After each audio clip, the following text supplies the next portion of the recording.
Thanks for watching. Don't forget to like, comment, share and subscribe to Mufti Tariq Masood, famous scholar.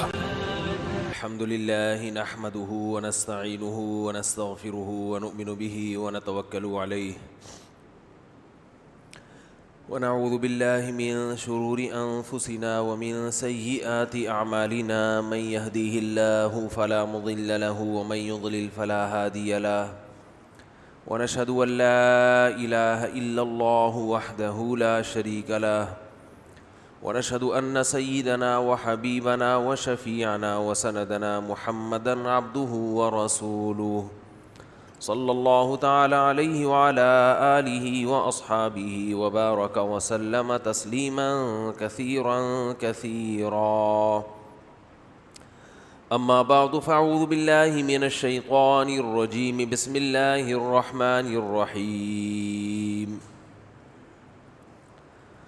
ما آتاكم الرسول فخذوه وما نهاكم عنه فانتهوا. وقال النبي صلى الله عليه وسلم من أحدث في أمرنا هذا ما ليس منه فهو رد. وقال النبي صلى الله عليه وسلم الكيس من دان نفسه وعمل لما بعد الموت. ربیع الاول کا مہینہ ہے. اس حوالے سے آج بیان کرنے کا ارادہ ہے.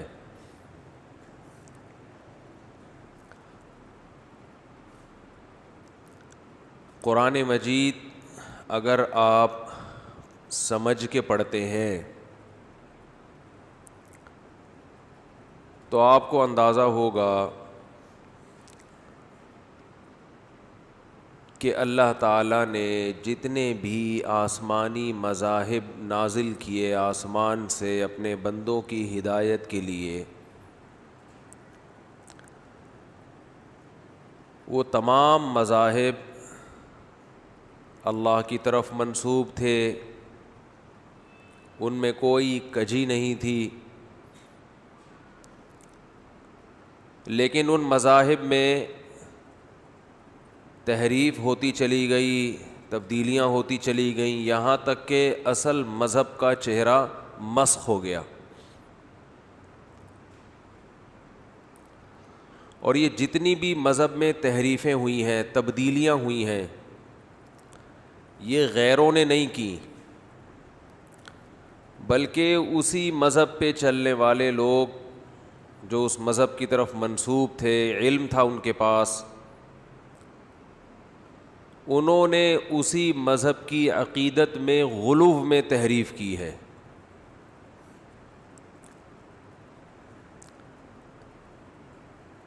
قرآن مجید میں اللہ تعالیٰ نے فرمایا کلما جاءہم رسول بما لا تہوی انفسہم. اہل یہود کی خصلت بیان کی کہ جب بھی ان کے پاس رسول ایسی چیز کو لے کر آئے جو ان کی خواہشات کو پسند نہیں تھا، ایسی چیزیں لائے جو خواہشات پسند نہیں کرتی تھی ان چیزوں کو، تو یہ ہمیشہ تکبر کرتے ہیں اور بعض دفعہ تو پیغمبر کو قتل کر دیا کرتے تھے. تو یہ قتل وہ لوگ نہیں کرتے تھے جو مذہب کو سرے سے مانتے ہی نہیں تھے، قتل وہ لوگ کیا کرتے تھے جو اپنے آپ کو حضرت موسیٰ علیہ السلام پر ایمان لانے والا کہا کرتے تھے، اور وہ کہتے تھے کہ ہم حضرت موسیٰ علیہ السلام کی شریعت کو فالو کرتے ہیں، حضرت موسیٰ کلیم اللہ تھے. لیکن اسی مذہب سے ان کی دنیا بھی وابستہ ہو گئی تھی. تو اب کوئی پیغمبر ایسی بات لے کر آتے جس سے ان کا دنیا کا نقصان ہوتا یا لوگوں میں ویلیو کم ہوتی، تو یہ ان پیغمبر کو قتل کر دیا کرتے تھے. یہ آیت خوب اچھی طرح سمجھیں. رسول اللہ صلی اللہ علیہ وسلم کے دنیا سے جانے کے بعد کوئی نیا پیغمبر نہیں آئے گا.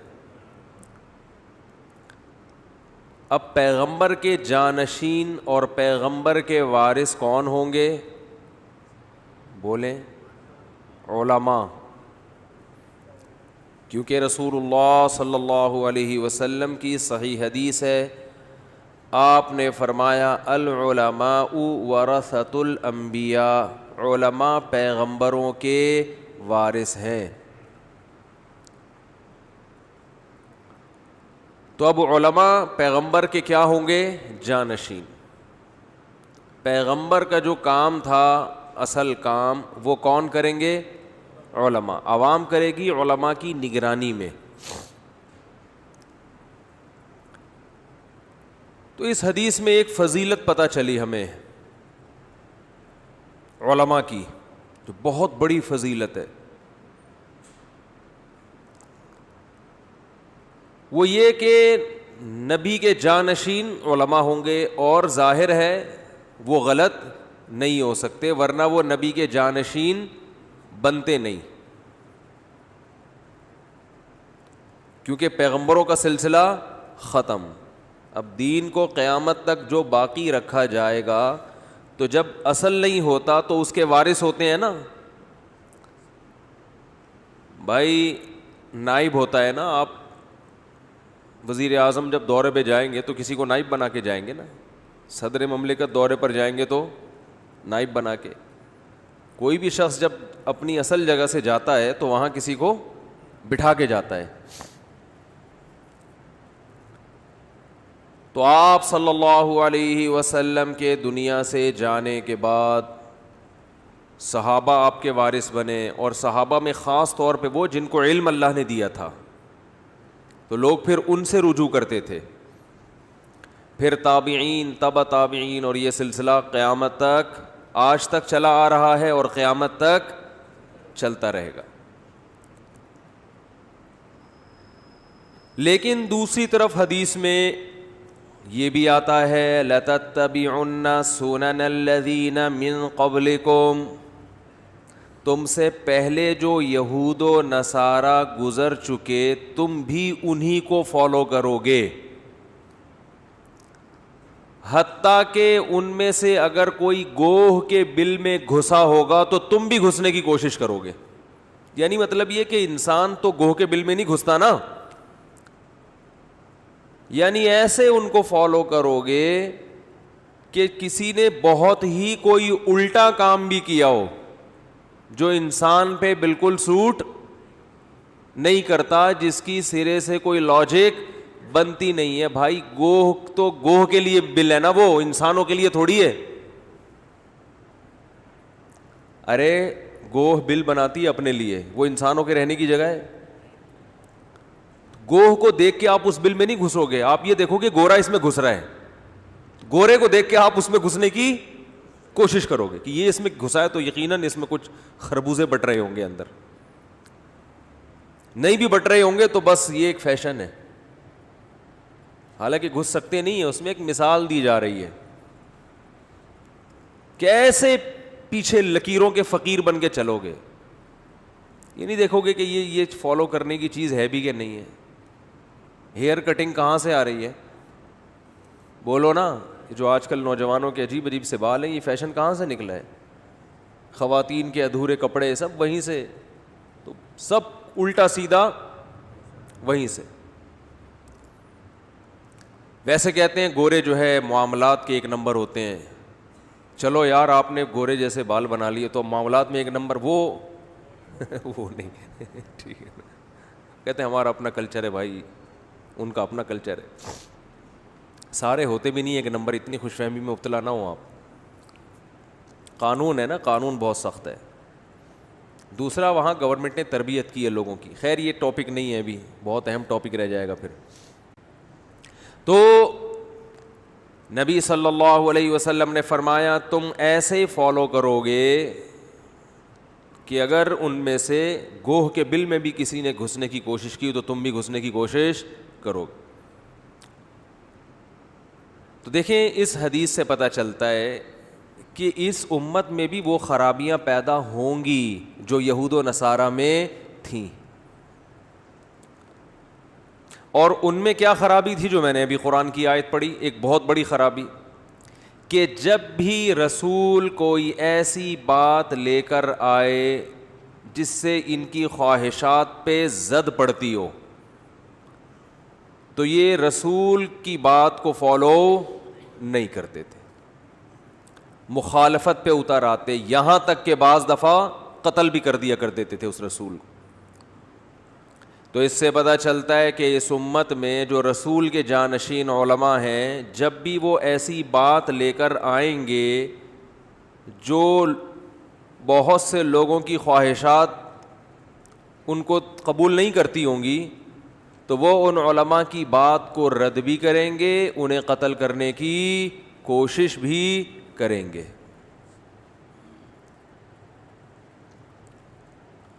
وجہ کیا ہے کہ آپ کو وہ باتیں اچھی نہیں لگ رہی, چاہے کتنی حق پر مبنی ہو, آپ کو نہیں اچھی لگ رہی وہ. تو اس حدیث میں, حدیث کے ایک حدیث میں علماء کی فضیلت ہے, ایک دوسری حدیث میں علماء کی برائی ہے. اس امت میں دونوں قسم کے علماء ہوں گے, ایک انبیاء کے وارث, یہ خوبی بھی اس امت میں ہے, اور یہ امت پچھلوں کو فالو بھی کرے گی, تو یقیناً کچھ ایسے علماء بھی ہوں گے جو یہود کے طرز پہ چلیں گے کہ ان کے علماء لوگوں سے پیسے لے کے حق کو چھپا دیا کرتے تھے. ان الذین یکتمون ما انزلنا من البینات والہدی, اللہ فرماتے ہیں جو لوگ ہم نے جو آیتیں نازل کیں اور ہدایت جو ہم نے آسمان سے نازل کی اور بینات واضح دلائل اور واضح باتیں جو ہم نے آسمان سے نازل کی ہیں, جو لوگ ان چیزوں کو چھپاتے ہیں, اولئک یلعنہم اللہ, ان لوگوں پر اللہ کی لعنت. اور فرمایا وَيَشْتَرُونَ بِهِ ثَمَنًا قَلِيلًا, اللہ کی آیات کو چھپا کے جو چند ٹکے لوگوں سے لیتے ہیں, کوئی نہ کوئی مفاد ہوتا ہے نا انسان کا جب حق کو بیان نہیں کرتا, کئی جو چند ٹکے لیتے ہیں تو ما یاکلون فی بطونہم الا النار, یہ اصل میں اپنے پیٹ میں سوائے آگ کے کچھ بھی داخل نہیں کر رہے. اللہ نے ایک یتیم کا مال کھانے والے کو یہ کہا ہے کہ آگ کے انگارے کھا رہا ہے. بڑا بھائی چھوٹے بھائی کی وراثت کھا جاتا ہے نا, آپ کو نہیں پتا؟ آپ کو تو پتا ہوگا بھائی, جب ابا کا انتقال ہوتا ہے تو بڑا بھائی چھوٹے بھائیوں کو دیتا ہے پورے پورے پیسے گن کے, وہ کاروبار کے نام پہ کھا جاتا ہے. تو اس پہ قرآن نے کہا کہ یہ جو بڑا چھوٹے کی وراثت کھا رہا ہے یہ اصل میں وراثت نہیں بلکہ آگ کے انگارے کھا رہا ہے. سورہ نساء میں اللہ نے فرمایا کھا لو جتنا مرضی کھانا ہے, یہ انگارے ہیں, کھاتے رہو. اور ایک اللہ نے ان علماء کے بارے میں جو اللہ کی آیات کو چھپاتے ہیں یا اس کی غلط سلط تعویلات کرتے ہیں, ان کے بارے میں فرمایا دیکھو دو عیب تھے یہود علماء میں, سب میں نہیں تھے, میجورٹی میں, سب ان کے بھی خراب نہیں تھے, میجورٹی ایسی تھی. تو دو عیب تھے ان کے اندر, ایک اللہ کی آیات کو چھپانا, جو آیت آپ کے اگینسٹ جا رہی ہے وہ پبلک میں بیان نہ کرنا. دوسرا جرم یہ تھا یحرفون الکلم عن مواضعہ, جو آیت کا اصل مطلب ہوتا تھا نا, اصل مفہوم, اس اصل مفہوم سے ہٹا کے اپنی مرضی کا مفہوم بیان کر دینا کہ اس کا یہ مطلب ہے, حالانکہ وہ اس کا مفہوم بولو بھائی نہیں ہوتا. ہر ایک کے کلام کا ایک مفہوم ہوا کرتا ہے, سیاق و سباق سے پتہ چل رہا ہے بات کیا چل رہی ہے, کیا اس کا مقصد ہے. جیسے جناب پروفیسر غامدی صاحب نے قرآن کی آیت کا ترجمہ کیا نا, انما حرم ربی الفواحش ما ظہر منها وما بطن والاسم والبغی بغیر الحق وان تشرکوا باللہ ما لم ينزل به سلطانا وان تقولوا علی اللہ ما لا تعلمون, کہ میرے رب نے صرف ان 5 چیزوں کو حرام کیا ہے, تو محترم نے آیت کا ترجمہ رکھا سامنے اور کہا کہ دیکھو حلال و حرام کی بحث ہمیشہ کے لیے ختم. گویا کسی مفتی سے اب پوچھنے کی ضرورت نہیں, اللہ نے صرف کتنی چیزوں کو حرام کر دیا؟ 5. محترم نے فرمایا کہ یہ قرآن آپ اپنے گھر میں اپنی میز پہ سامنے رکھ لیں یہ آیت, اور حلال و حرام کی بحث بولو فنش. 5 چیزیں حرام ہیں, اور پھر 5 چیزوں میں پہلی چیز کا ترجمہ پی گئے, کیونکہ اس کا مفہوم بہت وسیع تھا تو وہ کیا ہوا؟ پی گئے. وہ باقیوں کا ترجمہ کر دیا کہ ظلم کرنا حرام ہے اور بے حیائی کے کام حرام ہیں, اور اللہ کے ساتھ شرک کرنا اور اللہ پر ایسی بات گڑنا جو اللہ نے نہیں کہی, بلکہ اس سے اپنا مطلب نکالا کہ اگر آپ ایسی چیز کو حرام کرتے ہیں جو اللہ نے نہیں کی تو آپ بھی اس میں داخل ہو گئے. اب انسان کہتا ہے یار اس میں تو نہ کتا لکھا ہوا ہے نہ بلی لکھی ہوئی ہے کہ کتا حرام ہے تو بلی حرام ہے, بہت ساری چیزیں کیا ہو گئیں؟ جائز ہو گئیں. وہ ان کو پھر دوسری آیت سے کر دیا ہے حرام, کیونکہ کتا بلی ابھی عوام افورڈ نہیں کر پائے گی کہ اس کو حلال ہونے کا فتویٰ, حالانکہ اسی آیت سے تو پتہ چل رہا ہے کہ 5 چیزیں حرام ہیں تو پھر کتے بلی بھی حلال ہو گئے نا. لیکن اتنی جرت نہیں کہ کتا بلی کو بھی کیا کر دیا؟ حلال. اس لیے کہ ابھی یہ تو گورے نہیں کھاتے ہیں, یہ تو صرف چائنیز کھاتے ہیں, وہی ہضم کر سکتے ہیں ان چیزوں کو. کیونکہ اگر یہ بھی حلال کا فتویٰ دے دیتے تو لوگ کہتے کہ یار اتنے ماڈرن تو ابھی گورا بھی اتنا تو وہ بھی آگے نہیں گیا ہے, وہ بھی اس کو برا سمجھتا ہے. تو خیر, حالانکہ یہاں جو اللہ نے فرمایا کہ صرف یہ چیزیں حرام ہیں, یہ سیاق و سباق میں ایک مضمون چل رہا ہے, اس کو سامنے رکھ کر یہ کہا گیا ہے کہ صرف یہ چیزیں حرام ہیں. اس کی مثال میں آپ کو جلدی سے دے دیتا ہوں کہ آپ میرے پاس آئے, اتفاق سے آپ نے ہماری دعوت کر لی, اتفاق سے آپ نے کہا مفتی صاحب کھانے میں کیا کھانا پسند کریں گے, یا سمجھ لیں میں ہوٹل چلا گیا, اب وہ آگے پوچھ رہا ہے کہ بھائی قورمہ بھی ہے, بریانی بھی ہے, اور گولا کباب بھی ہے, بہاری کباب بھی ہے, اور چانپیں بھی ہیں, کیا کھانا پسند کریں گے؟ میں کہتا ہوں صرف بریانی لے آؤ. ایک مثال دے رہا ہوں, ایسے موقع پہ ایسا کبھی غلطی کرنا نہیں, ایک مثال ہے ٹھیک ہے نا, آپ اس کو حقیقت نہ سمجھیں. پتہ چلا آپ لوگوں نے بھی سب کچھ کہا لیا, آپ کو پتہ ہے مفتی صاحب تو صرف کیا منگوائیں گے, ایسا نہیں ہے, ہو سکتا ہے سب چیزیں منگوا لیں. تو ایک مثال دے رہا ہوں, میں نے کہا یار صرف بریانی لے آؤ, تو ظاہر ہے بریانی آئے گی اپنے تمام تر لوازمات کے ساتھ. بریانی کے ساتھ سیلڈ بھی ہوگا, رائتا بھی ہوگا, کولڈ ڈرنک بھی ہوگی, ہو سکتا ہے گرین ٹی بھی ہو آخر میں, وہ صرف بریانی ہی سمجھی جائے گی وہ. لیکن آپ ایسے لکیر کے فقیر تھے, آپ نے کہا صرف بریانی, صرف, جیسے نا قرآن میں آتا ہے یہ صرف 5 چیزیں حرام ہیں, تو یہ غامدی صاحب نے یہی حرکت کی ہے یہاں پہ ٹھیک ہے نا, صرف کے مفہوم کو اتنا وسیع کر لیا ہے کہ ان کو نہیں پتا کہ علماء آپ کی اس لطیفے پہ ہنسیں گے, عوام بے وقوف بن سکتی ہے لفظی ترجمے سے. تو میں نے کہا کہ بھائی صرف, انہوں نے کیا کیا, صرف بریانی, اس میں گوشت بھی نہیں ڈالا, آلو بھی نہیں ڈالا اس میں, کیونکہ صرف بریانی کے لیے بوٹی کا ہونا ضروری نہیں ہے, بغیر گوشت کے بھی بوٹیوں کے بھی بریانی ملتی ہے کہ بھائی بوٹی کے ساتھ ہی, اور بغیر بوٹی کے ہوتا ہے نا, لیگ پیس کے اتنے اور چیسٹ کے اتنے اور ڈبل پیس کے اتنے اور بغیر پیس لیس کے اتنے, اس میں پیس ہی پیس ہوگا, سکون ملے گا آپ کو, اس پیس مانا سکون نا. تو آپ لے آئے اور نہ رائتا نہ کوئی سیلیڈ, کچھ بھی نہیں. میں کہوں بھائی یہ کیا لے آیا یار, کچھ تھوڑا سا سیلیڈ ہو, کوئی پیاز میاز کوئی. انہوں نے کہا آپ نے کیا کہا تھا, صرف بریانی. تو یہ صرف جو ہے نا, میں نے قورمے اور وہ کباب کی جو مختلف قسمیں ہیں ان کو نکالنے کے لیے کہا تھا. سمجھ میں آ رہی ہے بات؟ صرف کا مطلب یہ تھا کہ آئٹم جو ہے, جو بڑے بڑے آئٹم ہیں, ان میں یہ والے آئٹم نہیں, یہ والا آئٹم. وجہ کیا ہے کہ بات کیا چل رہی تھی کہ آپ مجھ سے مختلف چیزوں کے بارے میں سوال کر رہے تھے کہ بھائی یہ بھی یہ بھی یہ بھی, تو وہاں جب میں صرف کہوں گا تو مقصد ہوگا ان چیزوں کو نکالنا.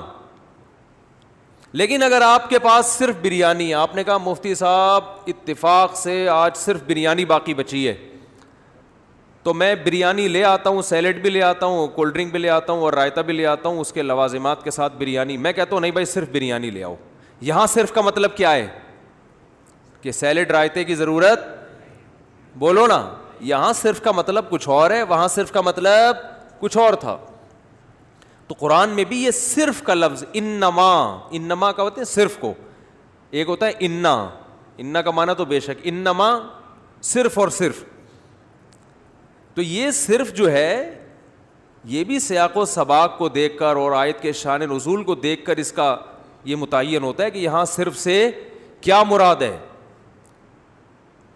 تو قرآن جب کہہ رہا ہے کہ صرف یہ 5 چیزیں حرام ہیں, تو مطلب یہ ہے کہ مشرکین نے اور بہت ساری چیزیں حرام کی ہوئی تھیں اپنے اوپر.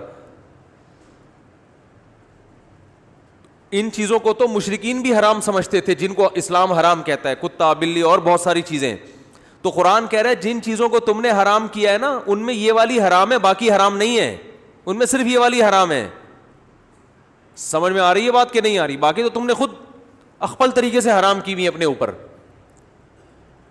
اس کی مثال ایسے ہے جیسے ہمارے ہاں الٹی رسومات ہیں. لوگ سفر میں شادی نہیں کر رہے, محرم میں شادی نہیں کر رہے, سفر کو منحوس سمجھ رہے ہیں, اور جو ہے اس طرح کی بہت سی حرکتیں لوگ اپنی طرف سے بہت سی چیزوں کو ناجائز کیا ہوا ہے نا لوگوں نے.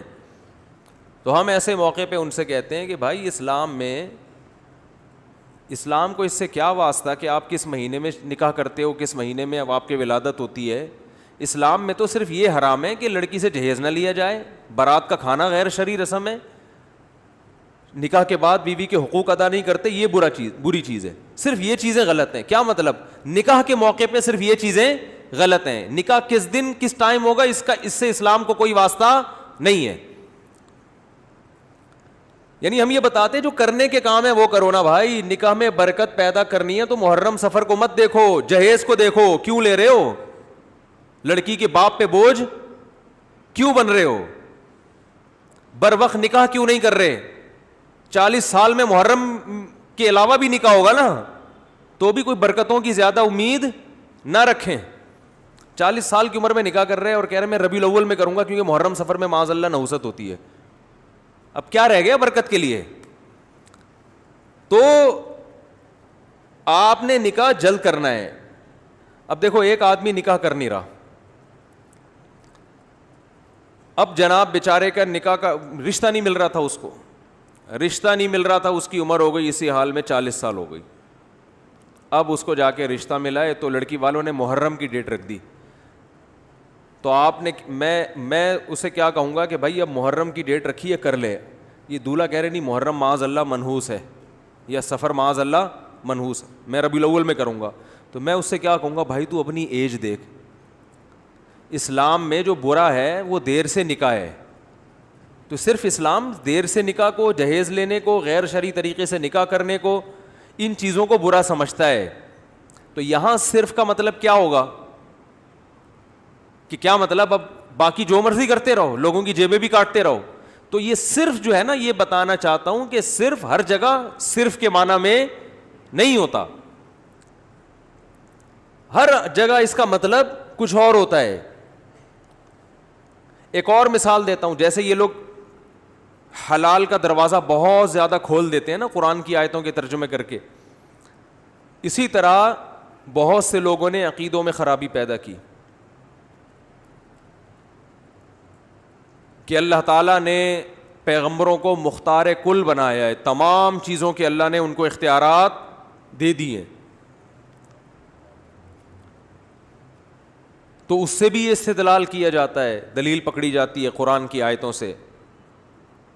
وَأُوتِيَتْ مِن كُلِّ شَيْءٍ, ملکہ سبا کے بارے میں اللہ نے فرمایا اس سے ہر چیز ہم نے عطا کر دی تھی, ہر چیز دے دی تھی. کہتے ہیں جب ملکہ سبا کو ہر چیز مل سکتی ہے تو پیغمبروں کو ہر چیز کیوں نہیں مل سکتی, ان کو سب اختیارات کیوں نہیں مل سکتے؟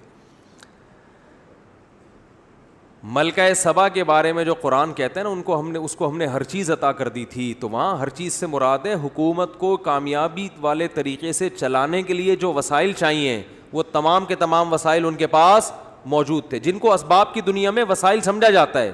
یہ نہیں کہ کوئی غیر اختیاری قوتیں بھی اس کے پاس آ گئی تھیں کہ اب وہ چھو کرے اور جو مرضی ہو جائے. بھائی مالدار آدمی سے ملو, کیا کیسی حالت ہے, کہتے ہیں اللہ کا دیا سب کچھ ہے میرے پاس, اللہ کا دیا سب کچھ ہے. تو سب کچھ کا کیا مطلب؟ پوری کائنات آپ کے قبضے میں آ گئی ہے. جس کو چاہے اولاد دے دو, جس کو چاہے بیٹا دے دو, جس کو چاہے, حالانکہ ممکن ہے اس کو خود کو اولاد نہ ملی ہو بیچارے کو, لیکن وہ کیا کہتے ہیں اللہ کا دیا سب کچھ. یعنی ہر وہ نعمت میرے پاس موجود ہے جس کے لوگ متلاشی ہوتے ہیں اور کسی کو مل جاتی ہے اور کسی کو وہ نعمتیں نہیں ملتی, مگر وہ نعمتیں جو لوگوں کی چاہت ہے, جو عام طور پر دنیا میں مل سکتی ہیں, وہ تمام کی تمام مجھے ملی ہوئی ہیں.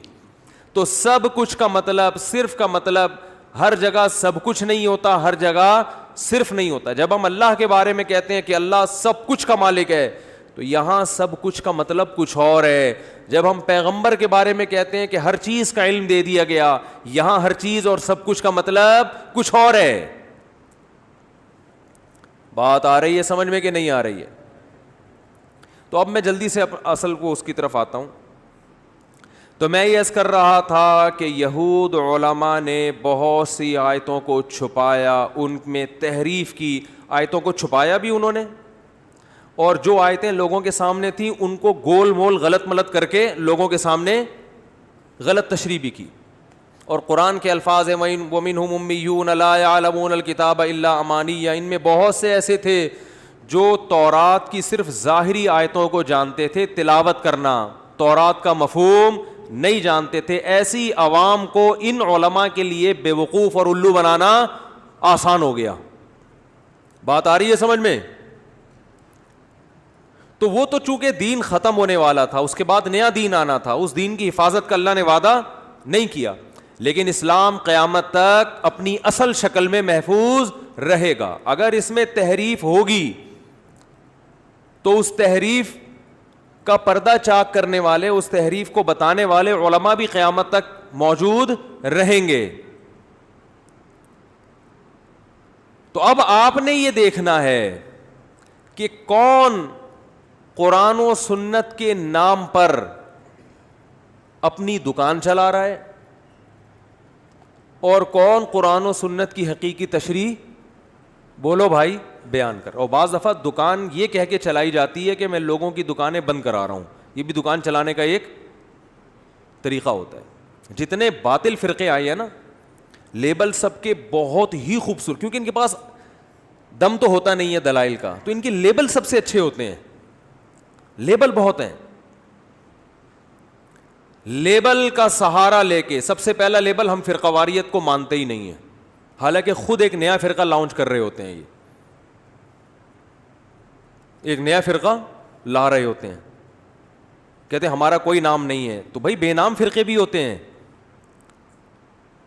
فرقہ کے نام ہونا ضروری نہیں ہے. فرقہ تو بے نام بھی ہو سکتا ہے. بچہ پیدا ہو گیا, ضروری تھوڑی ہے نام رکھو, پھر بھی بچہ تو ہے نا وہ. آپ نے کہا میں نام دوں گا, لوگوں کو پتہ چل جائے گا بچہ ہی ہے, تو بھائی لوگوں کو تو اس کی شخصیت کو دیکھ کے پتہ چلے گا. تو فرقے کا مطلب پوری امت ایک طرف تھی, آپ نے ایک نئی چیز لے آئے مارکیٹ میں, اور آپ اس پہ فرق کر رہے ہیں کہ ہمارا کوئی نام نہیں ہے. یہ ایسے ہی ہے جیسے وہ لکھا ہوتا ہے نا کمپنیوں نے, ملتے جلتے ناموں سے دھوکہ نہ کھائیں, ہماری کوئی برانچ نہیں ہے. ٹھیک ہے نا. تو وہ نام آپ نے نہیں رکھا, وہ خود پڑ جائے گا تھوڑے دنوں میں.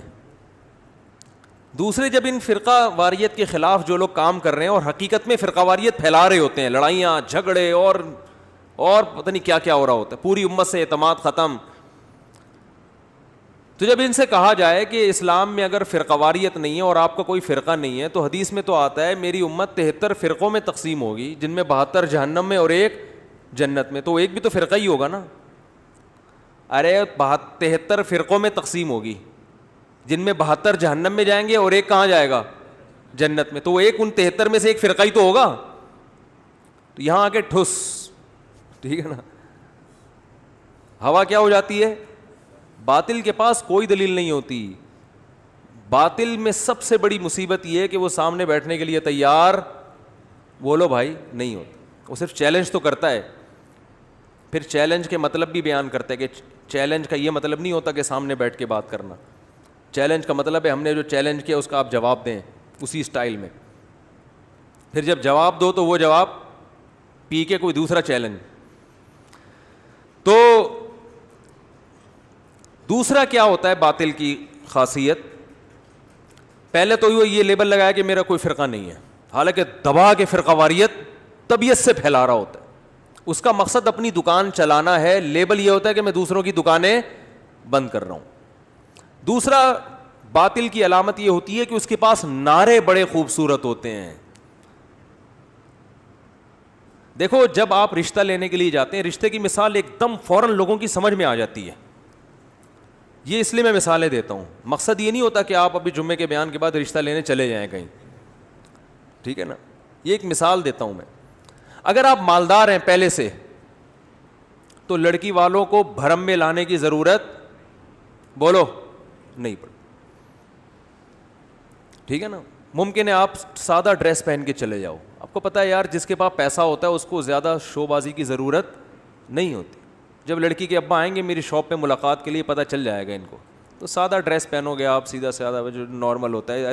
ایسا نہ ہو کہ چھچھورے لگو وہاں جا کے, بھائی یہ کیا کسی سے ادھار لے کر آیا, کیا کیا کیا ہے, یہ شامیانہ پہن کے آ گیا کسی کا, کیا کر رہا ہے بھائی تو. جاؤ گے آپ تمیز سے بات کرو گے, آپ کو پتہ ہے یار مجھے شو بازی کی ضرورت نہیں, میرے پاس ہے اتنا. گاڑی دیکھ کے خود ہی اندازہ ہو جائے گا ان کو جو باہر کھڑی ہوئی ہے. بعض دفعہ تو اپنی گاڑی نہیں ہوتی, آدمی ٹیکسی میں چلا جاتا ہے کہ یار یہ ثبوت پیش کرنا کہ میرے پاس گاڑی ہے, میرے پاس گھر ہے, یہ میرے لیے مشکل کام نہیں ہے. اس کے لیے اگر ابھی انہوں نے بلایا اپنی گاڑی نہیں ہے تو چلو یار کسی بھی دوست کی گاڑی پکڑ کے پہنچ جاؤ. اس کو ضرورت نہیں ہے اس لیے کہ وہ حقیقت میں پیسے والا ہے. لیکن غریب آدمی رشتہ لینے کے لیے جائے مالدار گھر میں, اور ایسے دھوکے بہت ہوتے ہیں. میرے پاس تو بہت آ چکے ہیں کہ دکھایا کیا تھا اتنی دولت, نکلا کچھ بھی نہیں. تو اس کو بھرم بازیوں کی ضرورت ہوتی ہے. ایسا ایک واقعہ میں پہلے بھی سنا چکا ہوں. ہمارے ایک دوست تھے, ان کی بیچاروں کا رشتہ ہی نہیں ہو رہا تھا, تو وہ ان کی ایک اسٹیٹ ایجنسی میں کسی کے پاس جاب کیا کرتے تھے, وہ ملازم تھے, اپنا ذاتی آفس نہیں تھا ان کا. تو ایک رشتہ آیا ان کے پاس, وہ بیچارے احساس کمتری میں چلے گئے تھے نا, وہ نہیں سنتے بیان, وہ پتہ نہیں ان کا تو شاید انتقال ہو گیا, اللہ تعالیٰ مغفرت فرمائے ان کی, شاید اسی غم میں ہو گیا وہ, بہرحال جس وجہ سے بھی ہوا. اب جب لڑکی والے ان کے پاس گئے ہیں تو انہوں نے کیا کیا, بھرم میں لانے کے لیے اپنی ٹانگ اٹھا کے میز پہ رکھ لی, اسٹائل بھائی, اور سگریٹ جلائی, پینا شروع. اب لڑکی کے بھائی میرے پاس آئے, یار یہ تو ان کا تو اسٹائل ہی عجیب سا ہے, سگریٹ بھی پی رہے ہیں. ابے سگریٹ بعد میں پی لینا یار, اور ایک ٹانگ اٹھا کے کرسی پہ بیٹھے ہیں, ایک ٹانگ کہاں, میز پہ سامنے, کیونکہ آفس اپنا بولو بھائی نہیں تھا. تو بیچارہ نے تھوڑا سا نا وہ احساس سے کمتری میں چلے گئے تھے. آدمی اچھے تھے لیکن بعض دفعہ انسان یہ کام جان کر نہیں کر رہا ہوتا, جب بہت زیادہ پریشان ہوتا ہے تو بھی ایسی کچھ ایب نارملٹی والی حرکتیں ہو جاتی ہیں. اس یہ غیبت نہیں ہو رہی, کسی کو نہیں پتہ چلے گا کس کی بات ہو رہی ہے, ان کو بھی نہیں پتہ چلے گا, بے فکر رہیں. اور اگر چل بھی جائے گا تو وہ جانے میں جانوں, آپ کو کیا مسئلہ ہے. تو اب کیا ہوا ہے کہ جی وہ بھرم میں لینے کے لیے نا انہوں نے, میں نے پھر اس سے پوچھا, میں نے کہا یار تم نے کیا حرکت کی ہے, ایک تو اپنی ایج دیکھو, تم اتنی عمر تمہاری زیادہ ہو گئی اور یہ حرکت کر رہے ہو. اچھا پھر وہ لڑکی کے بھائی نے بتایا کہ ہم نے ان سے پوچھا کہ آپ کرتے کیا ہیں, انہوں نے کہا دیکھ نہیں رہا اتنے بڑے آفس میں ایسے ٹانگ پہ ٹانگ رکھ کے بیٹھا ہوا ہوں میں. ٹھیک, ابھی بھی کیا بتانے کی ضرورت ہے, مطلب بزنس ہے بھائی, اچھا کھاتے ہیں, اچھا پیتے ہیں. یہ تو بیچارے کی میں نے ایک مثال دے دی جس میں ظاہر ہے سادگی زیادہ تھی, کوئی چالاکی نہیں تھی. وہ بعض دفعہ اتنا زیادہ انسان, لوگ لفٹ نہیں کراتے نا بعض دفعہ, لوگوں کو بھی تو ایک معیار بہت اونچا ہے, تو وہ تھوڑا سا نروس ہو جاتا ہے آدمی. لیکن حقیقت بھی ایسی ہے کہ نہیں ہے, جب آپ اندر سے خالی ہوتے ہیں تو بھرم کے لیے آپ کے پاس ڈائلاگ کے علاوہ بولو بھائی کچھ بھی نہیں ہوتا. پھر آپ کو کبھی اہل بیت سے محبت, کبھی عشق رسول کا نعرہ, کبھی جو ہے وہ حب صحابہ کا نعرہ, کبھی یہ نعرے کو سہارا لینا پڑتا ہے. اہل بیت سے محبت ہمارے ایمان کا جز ہے, اور یہ نعرہ لگانے میں بھی کوئی حرج بولو نہیں ہے. صحابہ سے محبت ہمارے ایمان کا جز ہے, اور یہ نعرہ لگانے میں بھی کوئی حرج نہیں ہے. عشق مصطفیٰ ہمارے ایمان کا جزو ہے, اور اس کے نعرہ لگانے میں بھی کوئی حرج نہیں ہے.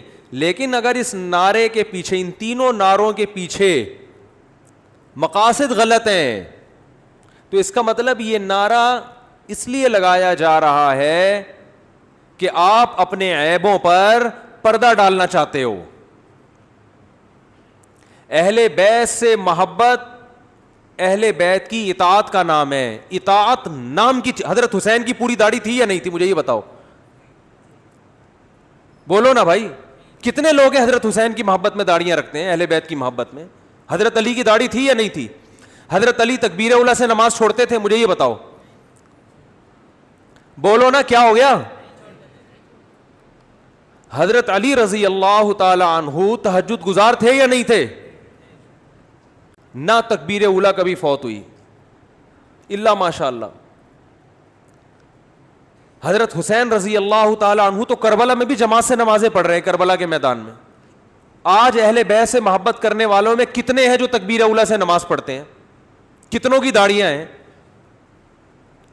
چہرہ اہل بیت کے مطابق بنانے کے لیے تیار نہیں ہے. آپ تقریریں دیکھو, صحابہ سے محبت کے کتنے لوگ دعوے دار ہیں, لیکن کیا صحابہ کو فالو کیا جا رہا ہے؟ صحابہ داڑیاں رکھتے تھے کہ نہیں رکھتے تھے؟ بولو نا بھائی کیا ہو گیا؟ ربیع الاول صحابہ کے دور میں کئی بار آیا, کیا کسی ایک صحابی نے وہ کچھ کیا جو آج ہو رہا ہے ربیع الاول میں؟ بولو نا بھائی. کسی صحابی نے کوئی کیک کاٹا یا نبی کی برتھ ڈے منائی؟ تو چونکہ فالو نہیں. دیکھو گھر میں 2 بچے ہوتے ہیں نا, اسی طرح قرآن و حدیث کا لیبل بہت لگایا جا رہا ہے. قرآن, میں صرف قرآن کو مانتا ہوں, میں صرف قرآن کو. منکرین حدیث کیا کہتے ہیں؟ میں صرف قرآن کو مانتا ہوں, صرف قرآن کو مانتا ہوں. ارے قرآن خود نبی کی اطاعت کا حکم دے رہا ہے.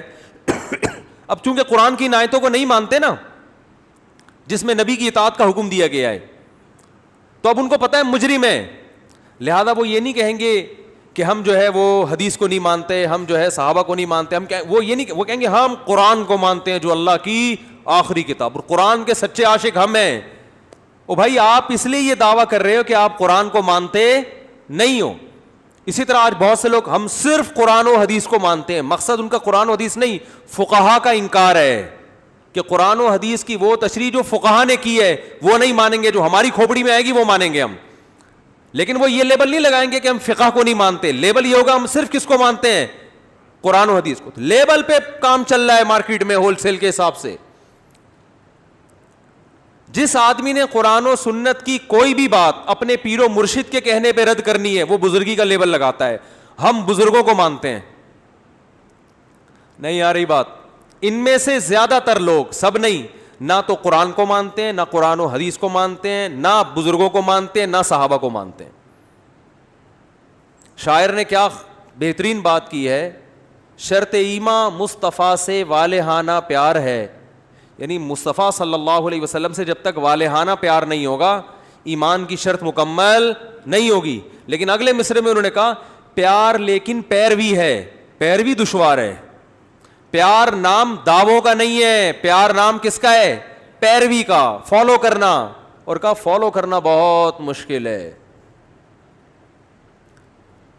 آگے شاعر کہتا ہے جس کو دیکھو اس کا دیوانہ سرے بازار ہے. یعنی کیونکہ اب لوگوں نے پیار کی ڈیفینیشن ہی کو چینج کر دیا, صرف نعرہ لگانے کو پیار کہا جاتا ہے, لہذا ہر دوسرا آدمی پیار و محبت کا دعوے دار ہے.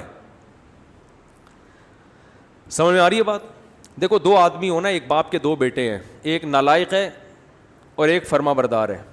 فرما بردار بیٹے کو اپنے باپ سے محبت کے لیے زیادہ نعروں کی ضرورت نہیں ہوتی. نعرہ لگانا جائز ہے, اہل بیت کی محبت کا بھی, صحابہ کی محبت کا بھی. میں نعرے کی برائی نہیں کر رہا, میں یہ کہہ رہا ہوں صرف نعرہ نہیں چلے گا. بعض دفعہ وہ لوگ زیادہ نعرہ لگاتے ہیں جو اہل بیت کو یا صحابہ کو یا نبی کو فالو نہیں کر رہے ہوتے, وہ زیادہ بڑے بڑے نعرے لگا رہے ہوتے ہیں. تو دیکھو ایک باپ کے دو بیٹے, ایک فرمانبردار ایک نالائق. جب پیڑے کھانے کا ٹائم آئے گا نا تو نالائق زیادہ چیخ چیخ کے بولے گا کہ میرے ابا بہت اچھے, میں ابا کا بیٹا ہوں. یا وراثت لینے کا جب ٹائم آئے گا, ایسا ہوتا ہے کہ نہیں ہوتا؟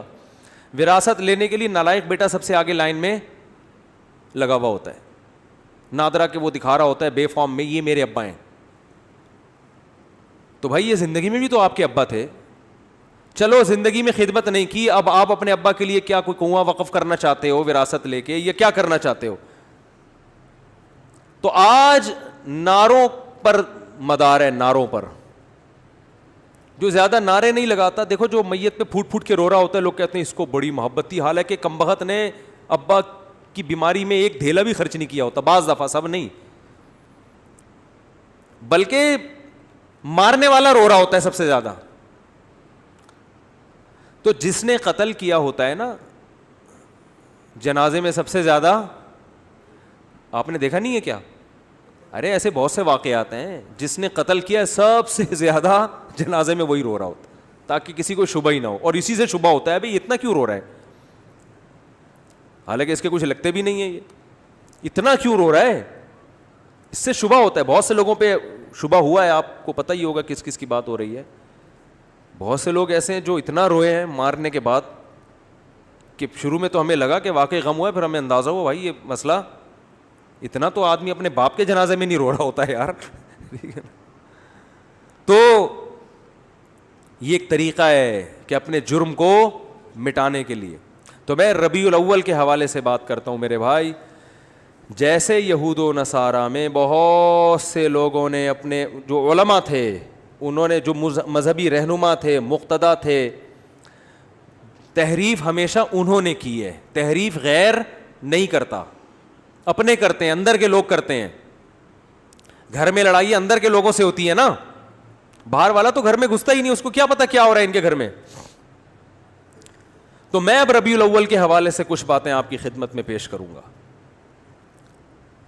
اور میں ان پہ اپنے جو بھی قرآن و سنت کے دلائل ہیں وہ آپ کے سامنے رکھوں گا. کسی کی سمجھ میں آ جائیں ٹھیک ہے, نہیں آئے تو بھائی قیامت میں وہ خود اللہ کے سامنے جواب دے. آپ کہہ دیتے نا اللہ ہمارے پاس ان کے مفتی صاحب کے دلائل تھے, ان کے جوابات تھے, یہ جوابات ہیں, یہ پیش خدمت ہیں. اللہ مان لے تو ٹھیک ہے, نہیں مانے تو میرے بھائی یا تو میرے چترول لگیں گے یا آپ کے لگیں گے, دونوں میں سے ایک. یا تو میں غلط بول رہا ہوں, یا آپ اگر ان دلائل کو نہیں مان رہے تو آپ غلط. سمجھ میں آ رہی ہے بات؟ تو اپنے مذہبی رہنماؤں کو مت دیکھو.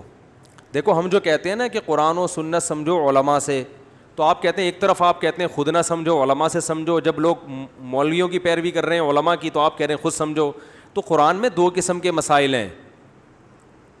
جو فقہی احکام ہے نا, باریکیوں میں جاؤ گے وہ تو آپ کو علماء سے سیکھنے پڑیں گے نا, لیکن جو بیسک عقائد کی باتیں ہیں جن کا غیر مسلموں سے بھی تعلق ہے, اسلام کی بنیادیں ہیں, یہ چیزیں تو ڈائریکٹ قرآن و حدیث آپ کو بتائیں گے.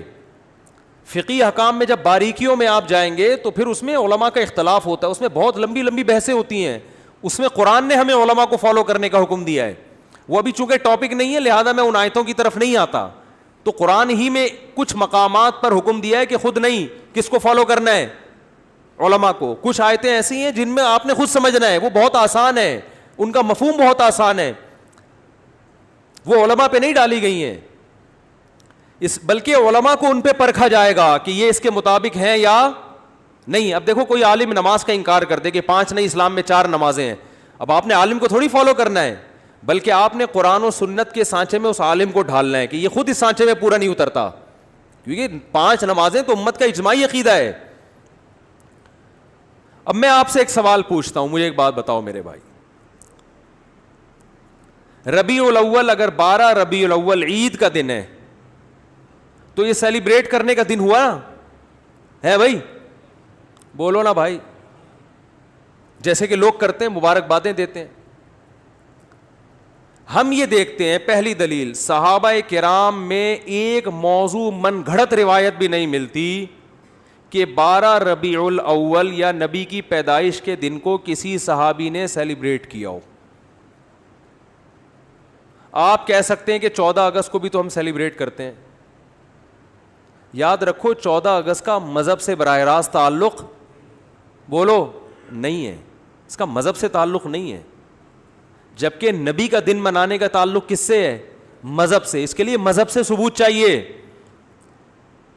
اور بھائی آپ ہر سال 1 جنوری کو اپنی بیگم کے ساتھ ٹور پہ نکلتے ہو, گھومتے ہو, کھاتے ہو, پیتے ہو, آپ کہتے ہو یار ہماری شادی ہوئی تھی تو بیگم آج وہ دن دوبارہ آ گیا قسمت سے, چلو تھوڑا سا انجوائے کرتے ہیں. لوگ سالگرہ مناتے ہیں نا بیگم کے ساتھ, اس کو بدعت تھوڑی کہا جائے گا. وہ بھائی اس کا مذہب سے کیا تعلق ہے؟ وہ آپ کی نجی زندگی. آپ 1 جنوری کو مناؤ, 10 کو مناؤ, 5 کو مناؤ, 6 کو مناؤ, نہیں مناؤ, آپ کا دل چاہ رہا ہے کہ مناؤ تو مناؤ, نہیں دل چاہ رہا تو طلاق ڈے مناؤ. آپ ہمیں کیا ہے, ٹھیک ہے نا, جو مرضی ڈے مناؤ آپ, جو آپ کی نجی زندگی ہے.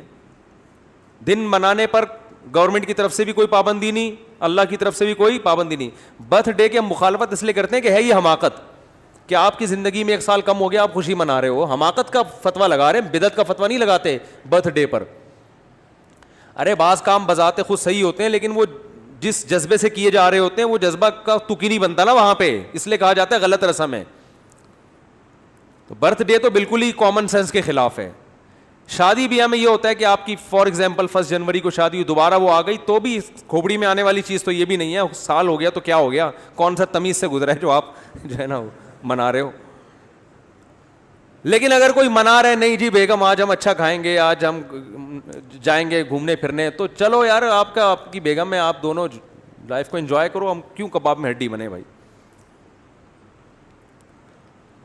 زیادہ سے زیادہ یہ کہا جائے گا یار یہ غیروں سے رسم آئی ہے, انگریزوں سے آئی ہے, اس سے زیادہ اس پر اعتراض نہیں ہوگا. اس کا مذہب سے تعلق نہیں ہے.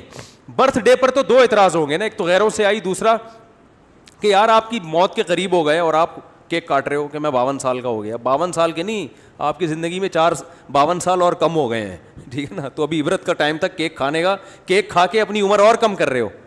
پیسٹری اور کیکوں سے تو عمر کم ہوتی ہے نا. 52 سال کا ہو گئے, شکر ادا کرو, اب تھوڑا اچھا کھاؤ اب, ورنہ جو اس پہ شکر ادا کرو کہ آپ نے کیک کھائے ہر سال, پھر بھی اللہ نے 52 تک آپ کو پہنچا دیا. اب توبہ کر لو کیک سے. کیک اور پیسٹری تو آپ کو پتہ ہے ہارٹ اٹیک کا بہت بڑا ذریعہ ہے. لیکن رسول اللہ صلی اللہ علیہ وسلم ہمیں کامل دین دے کر گئے ہیں. آپ نے ہمیں بتا دیا کہ سیلیبریشن کا ڈے کون سا ہے, عبادت کا دن کون سا ہے. اب نہ عبادت میں کمی بیشی اور نہ ان تہواروں میں کوئی کمی بیشی ہوگی. صحیح ہے بخاری, صحیح ہے مسلم کی حدیث ہے, آپ صلی اللہ علیہ وسلم نے فرمایا, حضرت انس بن مالک راوی ہیں, کہ اللہ زمانے جاہلیت میں عرب ایک خاص دن عید منایا کرتے تھے. آپ نے فرمایا اللہ نے ان کے بدلے ہمیں 2 عیدیں دے دی ہیں, ایک عید الفطر اور ایک عید الاضحیٰ. سمجھ میں آ رہی ہے بات؟ 2 عیدیں اللہ نے ہمیں اس کے بدلے دے دی ہیں. تو اسلام میں جو عید ہے کتنی ہے؟ 2. ان عیدوں میں حکم ہے آپ اچھے کپڑے پہنے, اور اس کی کوئی لاجک بھی ہے نا. لاجک یہ کہ رمضان کے روزے ختم ہوئے, چھٹی, جسمانی خوشی بھی روحانی خوشی بھی. جسمانی خوشی یہ وہی ہوٹل کے پراٹھے شروع دوبارہ سے, گٹکے کی پرمیشن مل گئی آپ کو, یہ جسمانی. روحانی یہ کہ اللہ نے اتنی بڑی عبادت ہم سے لے لی. ویسے ایک روزہ رکھنا کتنا مشکل ہے, پورے مہینے اللہ نے روزے رکھوا دیے ہم سے, گن پوائنٹ پہ رکھوا لیے نا, فرض کر دیے, ورنہ ہمیں اختیار دیتا تو ہم تو ساری زندگی سوچتے ہی رہتے. اللہ نے کہا رکھنے پڑیں گے بس. تو چلو زبردستی اللہ نے عبادت کروا لی, مگر کروا تو لی نا, اس بہانے اللہ کا نام لینے کی توفیق مل گئی. رمضان نہ ہوتا تو رمضان کی عبادتیں ہوتی نہیں ہوتی. تو یہ دونوں خوشیاں, بقرعید میں بھی 2 خوشی. روحانی خوشی یہ کہ ابراہیم علیہ السلام کی سنت زندہ ہو رہی ہے, گناہ معاف ہو رہے ہیں قربانی کے ذریعے. جسمانی خوشی گوشت کھانے کو مل رہا ہے تازہ, اپنے ہاتھوں کا ذبح کیا ہوا, یقین ہے گائے کا ہی ہے, بکرے کا ہے, یقین ہے, ورنہ کیا پتا بھائی. کیا کیا لوگ ہوٹلوں میں کھاتے ہیں کھلاتے ہیں. تو وافر مقدار میں گوشت کھانا سے بڑے فائدے ہوتے ہیں. بیان بھی ہمارے جب ہی سمجھ میں آتے ہیں. لوگ جو اعتراض کرتے ہیں نا مجھ سے, یہ کیا بیٹھ کے باتیں کر رہے ہوتے ہیں شادیوں کی, بھائی آپ جب سبزی کھاؤ گے تو نہیں سمجھ میں آئیں گی یہ باتیں. سبزی کھانے والے کی سمجھ میں, ہندو بہت زیادہ اعتراض کرتے ہیں اسلام کے 4 شادیوں پر, بھائی جب سبزی کھاؤ گے تو کہاں سے سمجھ میں آئیں گی یہ باتیں, گوشت کھاؤ. تو خیر دونوں دو اللہ نے عیدیں دیں. اب مجھے ایک بات بتاؤ کہ ہم دیکھتے ہیں کہ رسول اللہ صلی اللہ علیہ وسلم کے دور میں ربیع الاول درجنوں دفعہ آیا. آپ صلی اللہ علیہ وسلم کے دنیا سے جانے کے بعد کا ٹائم بھی اگر ملایا جائے اور آپ کا ٹائم ملایا جائے تو درجنوں بار آیا ہے. یعنی کوئی ایک ضعیف سے ضعیف روایت بھی نہیں ملتی کہ اس مہینے کو صحابہ کرام نے دوسروں مہینوں سے کوئی الگ حیثیت دی ہو, کہیں بھی نہیں ملتا. حتیٰ کہ رسول اللہ صلی اللہ علیہ وسلم کی جو تاریخ ولادت ہے وہ بھی 12 بنتی نہیں ہے کسی حساب سے. فلکیات کی روح سے اگر آپ کیلکولیشن کریں نا بیٹھ کے, تو نہ تاریخ وفات 12 ربیع الاول بنتی ہے اور نہ تاریخ ولادت. دیکھو اسلامی تہوار جو ہوتے ہیں نا, بلکہ دنیا میں کسی بھی مذہب کے جو تہوار ہوتے ہیں ان کی ڈیٹ میں کسی کا اختلاف نہیں ہوتا, کیونکہ وہ ایسی چیز ہے جو تمام اہل مذاہب کو جوڑ دیتی ہے. جیسے ہندو جو ہولی مناتے ہیں, جہاں بھی دنیا میں ہندو پایا جائے گا ایک ہی دن پہ منائے گا وہ ہولی. عیسائی کرسمس مناتے ہیں پوری دنیا کے کس دن, 25 کو. تہواروں میں اختلاف کسی مذہب میں نہیں ہوتا. مسلمان عید الفطر مناتے ہیں 1 شوال کو. کسی بھی مسلک کا مسلمان ہوگا شوال کی پہلی تاریخ, کیا دیوبندی, کیا بریلوی, کیا اہل حدیث, کیا شیعہ, کیا سنی, کیا حتیٰ کہ جو یعنی جن کی صرف اسلام کی طرف اپنی نسبت کرتے ہیں وہ لوگ, چاہے اسلام سے ان کا تعلق ہو نہ ہو, عید تہوار 1 شوال وہ الگ بات ہے. 1 شوال میں فرق آتا ہے کہ ہمارے یہاں 1 شوال ایک دن پہلے تو وہاں ایک دن بعد, لیکن ہے 1 شوال. اور بقرعید 10 ذی الحجہ, ان میں کہیں اختلاف نہیں ہوتا. اگر 12 ربیع الاول تہوار ہے مسلمانوں کا تو اس کی تعیین میں اس قدر اختلاف ہے کہ آپ اگر کتابیں اٹھا کے دیکھو گے صحیح حدیث تو ایک بھی نہیں ملے گی, ایک بھی نہیں ملے گی. حتیٰ کہ احمد رضا خان بریلوی انہوں نے اپنی کتاب میں پورا ایک رسالہ لکھا ہے کہ نبی کی صحیح ولادت کی تاریخ کیا ہے, اس میں 8 ربیع الاول ثابت کیا انہوں نے. وہ کتاب کا حوالہ بھی میں نے دیا تھا. لوگ کہتے ہیں کہ انہوں نے اس سے رجوع کر لیا تھا, فرض کرو رجوع کر لیا تھا, لیکن پہلے پوری تحقیق پر ایک رسالہ لکھا اور رسالہ لکھ کے ثابت کیا کہ کون سی تاریخ ہے 8. یہ میرا کلپ یوٹیوب پہ موجود ہے. پھر اس سے رجوع کر رہے ہیں. اس کا مطلب کنفیوژن تو پیدا ہو گئی نا. تہواروں میں ایسی کنفیوژن بولو بھائی نہیں ہوتی. مجھے نہیں پتا رجوع کیا ہے کہ نہیں کیا, میں کہتا ہوں فرض کر لو رجوع کیا ہے. اول تو اتنے تحقیقی رسالے سے رجوع کرنا آسان نہیں ہوتا. ایک رسالہ ہے, صرف لکھا ہوا نہیں ہے, پوری تحقیق سے ثابت کیا انہوں نے. تو تہواروں میں اختلافات بولو بھائی نہیں ہوتے. اب میں نمبر وار بتاتا ہوں آپ کو جلدی کہ کون کون سے دلائل ہیں جس سے پتا چلتا ہے کہ 12 ربیع الاول کوئی خوشی کا تہوار منانے کا دن نہیں ہے. نمبر وار دلائل. نمبر 1, صحابہ کرام میں ہمیں کوئی ضعیف روایت بھی نہیں ملتی کہ 12 ربیع الاول تو دور کی بات, پورے ربیع الاول میں کوئی انہوں نے الگ سے اس مہینے کو اہمیت دی ہو. اسلام میں 4 مہینے محترم ہیں, ان میں ربیع الاول کا نام نہیں آتا. سمجھ میں آ رہی ہے بات؟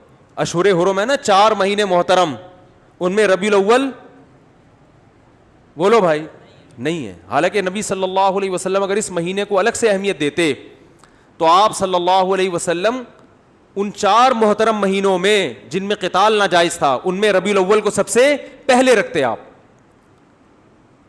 یہ دوسری دلیل مستقل ہو گئی ہے کہ اسلام میں جب 4 مہینوں کو محترم قرار دیا گیا تو اس میں ربیع الاول کا بولو نا نہیں ہے. تو پہلی دلیل, نبی صلی اللہ علیہ وسلم نے اپنے دور میں کبھی بھی نہیں منایا, کوئی ایک ضعیف حدیث بھی نہیں ملتی. لوگ کہتے ہیں پیر کا روزہ رکھا ہے, میں اس طرف آ رہا ہوں ابھی. نمبر 2, صحابہ کرام نے خلفائے راشدین کے دور میں کوئی ایک ایک جھنڈی کیا ایک تنکے کا بھی ثبوت نہیں ملتا کہ الگ سے اس مہینے کو کوئی پروٹوکول دیا ہو. نمبر 3, اسلام میں 4 مہینے محترم قرار دیے گئے, ان میں ربیع الاول کا تذکرہ بولو نہیں ہے. نمبر 4 کہ اسلام میں 2 عیدیں تو بڑی ہیں اور ایک عید ہے جمعے کی جو چھوٹی عید کہلاتی ہے. اس کا بھی عید کے ساتھ لک ہے نا, ایک روایت میں اس کو عید قرار دیا گیا ہے اور اس میں عید کے کچھ احکامات بھی ہیں, صرف زبانی کلامی قرار نہیں دیا گیا بلکہ عید کے بولو بھائی کچھ احکامات بھی ہیں. جو کہ مسجد آتے ہیں نا تو جمعے کے دن بھی نہا دھو کے, عید کے دن بھی اجتماع ہوتا ہے, جمعے کے دن بھی اجتماع ہوتا ہے, عید کے دن بھی 2 رکعتیں ہوتی ہیں, جمعے کے دن بھی 2 رکعتیں, عید کے دن بھی خطبہ ہوتا ہے, جمعے کے دن بھی خطبہ ہوتا ہے. تو یہ ساری مشابہتیں کس کے ساتھ ہیں؟ عید بھی جمہور علماء کے نزدیک صرف شہر میں جائز ہے, عید بقرعید کی نماز گاؤں میں دیہاتوں میں جائز نہیں ہے. جمعہ بھی انہی جمہور علماء کے نزدیک صرف شہر میں جائز ہے, گاؤں دیہاتوں میں جمعہ جائز نہیں ہے. تو سارا لک آ رہا ہے کہ نہیں آ رہا, اور اس کو عید قرار. اور ایک مزید مشابہت کہ نبی صلی اللہ علیہ وسلم نے فرمایا کہ جمعے کے دن کو روزے کے ساتھ خاص مت کرو. جائز ہے روزہ رکھنا لیکن اسپیشل اس کی کوئی فضیلت نہیں ہے, پہلے سے رکھتا آ رہا ہے کوئی کنٹینیو تو ٹھیک ہے. الگ سے یہ کہنا کہ آج جمعے کا دن ہے بڑا دن ہے تو میں روزہ رکھوں گا, یہ ٹھیک نہیں ہے. کیوں؟ عید کے دن روزہ نہیں ہوتا نا, تو اب بڑی عید تو نہیں ہے لہذا روزے کو مکروہ قرار دیا گیا. اب مجھے ایک بات بتاؤ, سب سے پہلے جو قوم آئی وہ یہودی تھے نا, ان کے لیے جو بڑا دن تھا گویا مجازی عید تھا, وہ ہفتے کا دن تھا یا نہیں؟ آج بھی یہودی ہفتہ مناتے ہیں, ان کی مجازی عید کون سی تھی؟ ہفتہ. اس کے بعد آئے عیسائیوں کے لیے کون سا دن ہوا؟ اتوار. اس کے بعد آئے مسلمان, تو کون سا ہونا چاہیے تھا؟ پیر کا دن نبی کی ولادت کا دن بھی ہے, اس بات کے زیادہ لائق تھا کہ یہ بڑا دن بنا دیا جاتا, اور اس بات کے لیے بھی کہ وہ ہفتہ اتوار پھر ہم اس کے بعد پیر. لیکن ریورس گیئر لگا دیا اسلام نے, نا نا نا نا نا نا, پیر کا دن نہیں بنے گا تمہارے لیے. بہت مشکل ہے بات سمجھانا, بہت مشکل. ماموں کو سمجھانا بولو بھائی بہت مشکل. ماموں بنانا آسان ہے, ماموں کو سمجھانا مشکل. تو اسلام نے پیر کے دن کو پروٹوکول حالانکہ بنتا بھی تھا اور قیاس کا تقاضا بھی تھا کہ وہ ان کا جمعہ ہے, ان کا ہفتہ ہے, ان کا اتوار ہے تو ہمارا پیر ہونا چاہیے, ریورس. ورنہ بدعتیوں کو موقع مل جاتا کہ اسلام میں بڑا دن اس لیے ہے پیر, اس لیے کہ اس میں نبی کی ولادت, وہ سیلیبریٹ کرتے, اس کو مناتے, اور انہی بے اعتدالیوں کا شکار ہوتے جس کے یہود و نصارہ شکار ہوئے ہیں, کیونکہ وہ دیکھ لیا تھا اسلام نے کہ وہ یوم ولادت پہ کیا کرتے ہیں. یہ فلسفہ ختم کر دیا اسلام نے. کتنے دلائل ہو گئے ہیں؟ 3 ہو گئے, 4 ہو گئے, جتنے بھی ہو گئے بعد میں لکھ لینا اس کو. ہمیں آم کھانے سے مطلب ہے پیڑ گننے سے.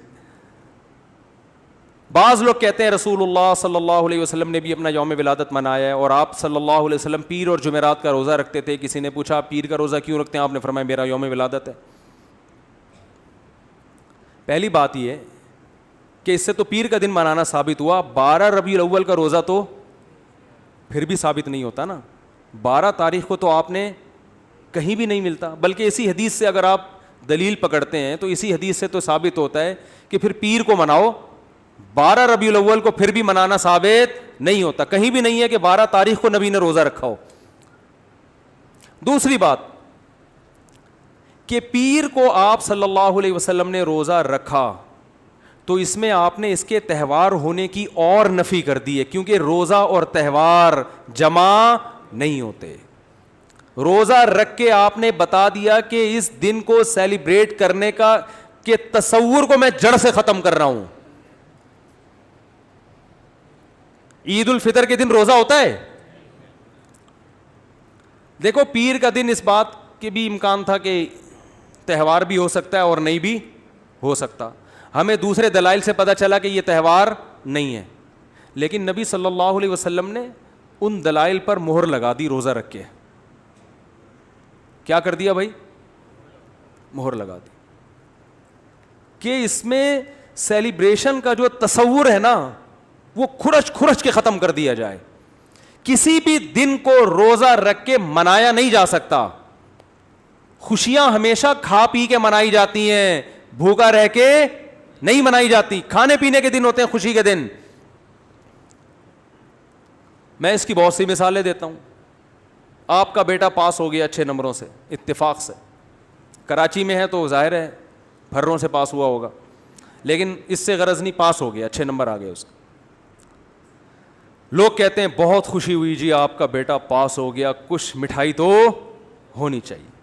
آپ کہتے ہیں ٹھیک ہے, خوشی میں کل صبح کا ناشتہ گول, نہ آپ نے صبح کا ناشتہ کرنا ہے نہ میں نے, بھوکا رہ کے سیلیبریٹ کریں گے, خوشی منائیں گے. کبھی ایسا دیکھا آپ نے؟ کیا ہو گیا بھائی؟ آپ کہہ سکتے ہیں شکرانے میں تو لوگ روزے رکھتے ہیں, تو شکرانے میں روزہ رکھنا وہ تو ایک عبادت ہے نا. ہم تو سیلیبریشن کی بات کر رہے ہیں. شکرانے میں روزہ اس لیے کہ اپنے آپ کو تھکایا جاتا ہے, تو وہ تو ایک عبادت ہے نا روزہ, تو اس میں تو اپنے آپ کو تھکائیں گے آپ. خوشی منانا میں کھانا پینا کے بغیر خوشی نہیں منائی جاتی. خوشی میں کھانا پینا لازمی عنصر ہے. دنیا کے ہر مذہب میں, دنیا میں کوئی ایسا مذہب نہیں ہے جو خوشی بھوکا رہ کے مناتا ہو.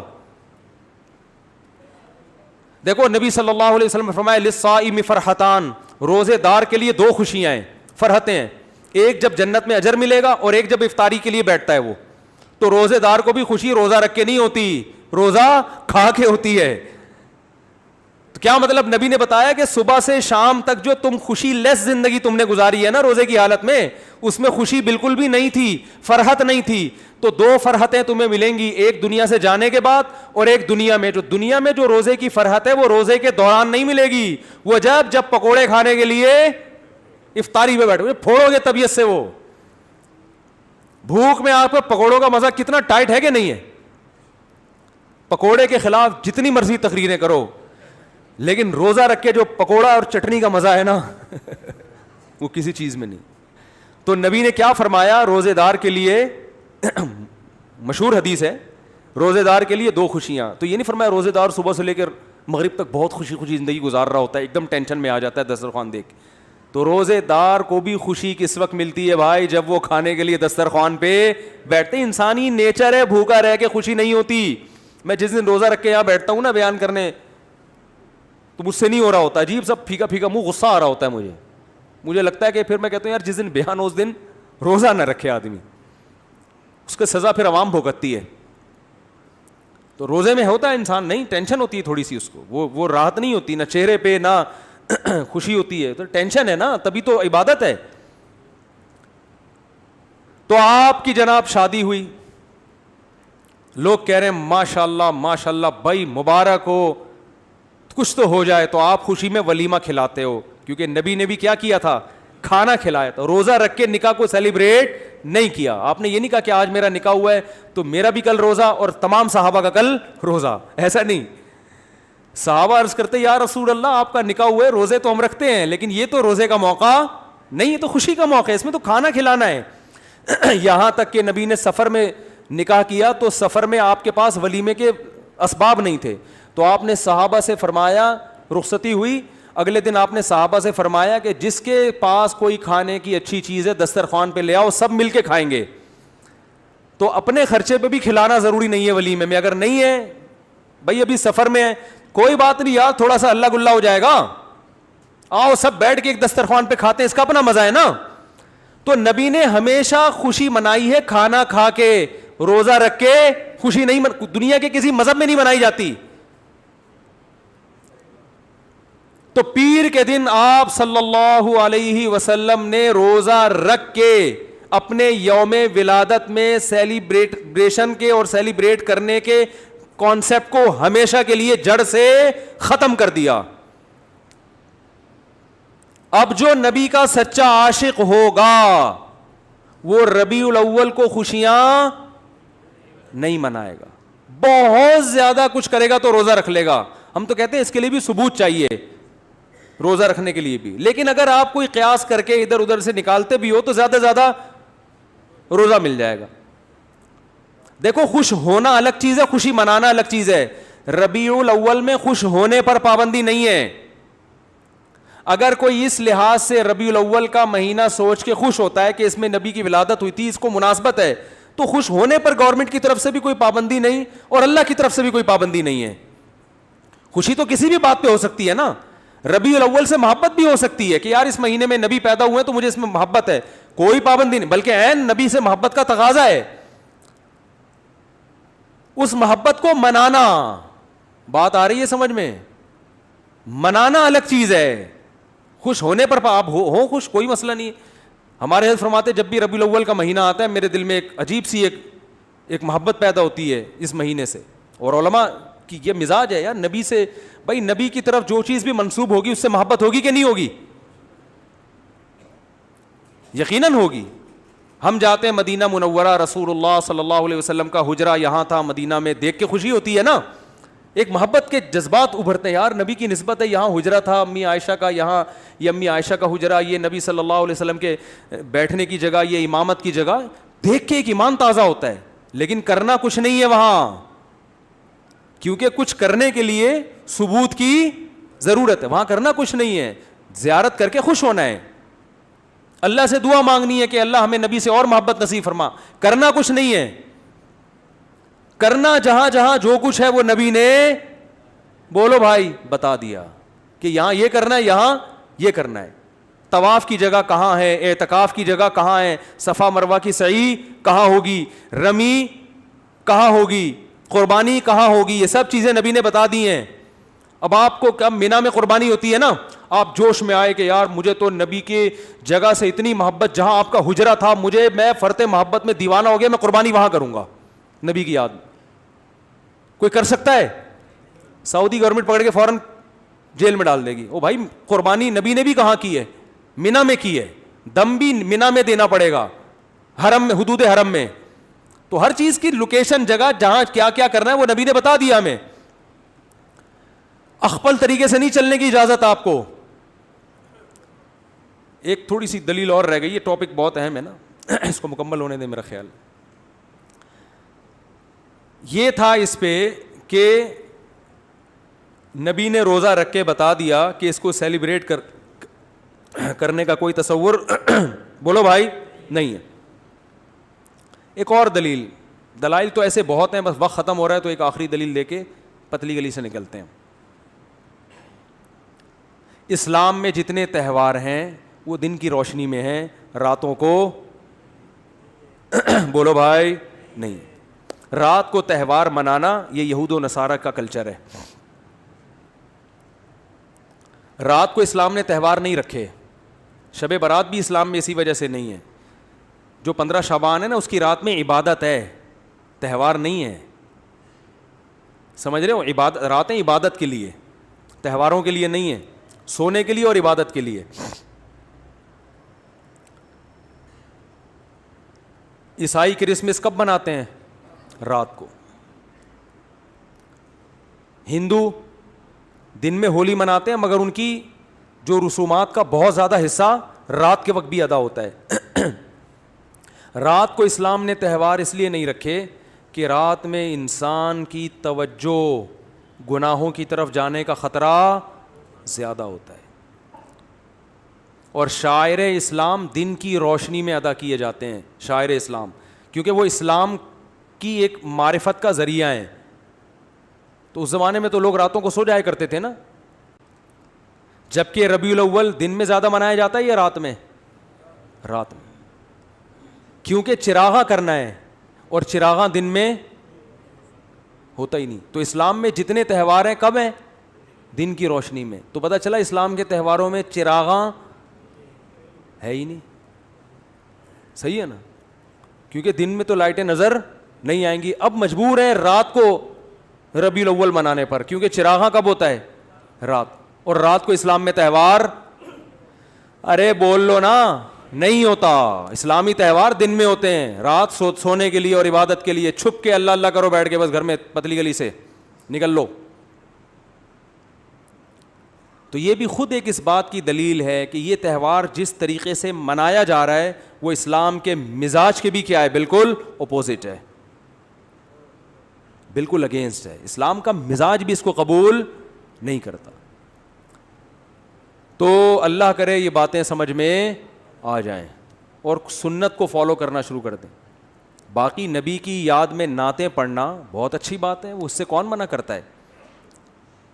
سیرت کا جلسہ کرنا بھی جائز ہے. آپ صلی اللہ علیہ وسلم کی سیرت کو بیان کرنے کے لیے وہ 2-4 تمبو لگا دے, جلسہ کر لے, کوئی حرج نہیں ہے. کبھی بھی کیا جا سکتا ہے, ربیع الاول میں بھی کیا جا سکتا ہے. سیرت پر بیان کرنے میں بھی کوئی پابندی, بلکہ عین عبادت ہے سیرت پر بیان کرنا. کسی بھی مہینے میں ہو سکتی ہے, ربیع الاول میں بھی ہو سکتی ہے. بات یہ ہو رہی ہے کہ جو کچھ آج کل بدماشیاں ہو رہی ہیں, جو کچھ ہو رہی ہیں, ایک شور شرابہ بھونپو لے کے لوگوں کے کا سکون برباد کر دینا, پھر جو جلسوں میں اتنی آوازوں کے ساتھ کان بج رہے ہوتے ہیں لوگوں کے, اور پھر جو روڈ بلاک کیے جاتے ہیں, بڑے بڑے جلوس نکالے جاتے ہیں, یہاں سے جلوس نکل کے یہاں ختم ہوگا. بھائی یہ تو آپ وہی کام کر رہے ہو جو شیعہ حضرات کرتے ہیں. شیعہ کا مسئلہ کہ ان کو کرنے دو بھائی, ان کے ہاں دلائل کچھ اور ہیں, وہ کسی اور چیز کو فوکس کرتے ہیں. ہمارے ہاں اصول کی کتابیں کچھ اور ہیں, تو آپ اپنی کتابوں پہ چلو نا, ان کی کتابوں پہ کیوں چل رہے ہو. مفتی رفیع عثمانی صاحب نے فرمایا تھا نا, اپنے مسلک کو چھوڑو نہیں, دوسرے کو چھیڑو. وہ جو کر رہے ہیں کرنے دو ان کو, وہ ان پہ سوٹ کرتا ہے. آپ اہل سنت والجماعت ہو, سنت کا مطلب حدیث, جماعت کا مطلب صحابہ, تو یا تو حدیث دکھاؤ یا صحابہ کا عمل دکھاؤ. اہل سنت والجماعت کا مطلب سنت, اور دیکھو قرآن کو تو سب مانتے ہیں نا, کچھ لوگ سنت کو نہیں مانتے اور کچھ سنت کو مانتے ہیں مگر صحابہ کو نہیں مانتے. تو اس لیے یہ لقب اہل حق کو دیا گیا. جو جنتی فرقہ ہوگا وہ اہل سنت والجماعت ہوگا, یعنی وہ حدیث کو بھی مانتا ہے اور صحابہ کی جماعت کو بھی مانتا ہے. تو یا تو بھائی کوئی صحیح حدیث دکھاؤ, یا صحابہ کا عمل دکھاؤ, یا فقہا سے دکھا دو جو قرآن و سنت ہی بیان کرتے ہیں. امام حنیفہ نے کہیں فرمایا, امام شافعی نے کہیں فرمایا, امام مالک نے کہیں فرمایا, امام احمد بن حنبل نے فرمایا, کسی نے بھی نہیں فرمایا. تو پھر جن لوگوں کی طرف آپ نسبت کرو انہوں نے فرمایا, انہوں نے بھی فرمایا نہیں ہوتا. کون سا کوئی بیٹھ کے جا کے کتاب دیکھ رہا ہوتا ہے کہ وہ ایک چھوٹا سا چٹکلا سنا دوں بس جلدی سے بات ختم. پھر وہ ایک صاحب تبلیغ میں گئے, سچا واقعہ بتا رہے ہیں کہ میں ایک آدمی کو دیکھا بیان کر رہا ہے, بیان کے دوران کہہ رہے ہیں فرمایا کہ جو آدمی نماز نہیں پڑھتا ایسے جیسے زنا کرتا ہے. فرمایا کہ جو آدمی نماز نہیں پڑھتا ایسے جیسے سود کھاتا ہے. فرمایا کہ جو آدمی نماز نہیں پڑھتا ایسے ہے جیسے چوری کرتا ہے. اب یہ صاحب کہہ رہے ہیں یار یہ حدیثیں تو میں نے کبھی زندگی میں سنی نہیں.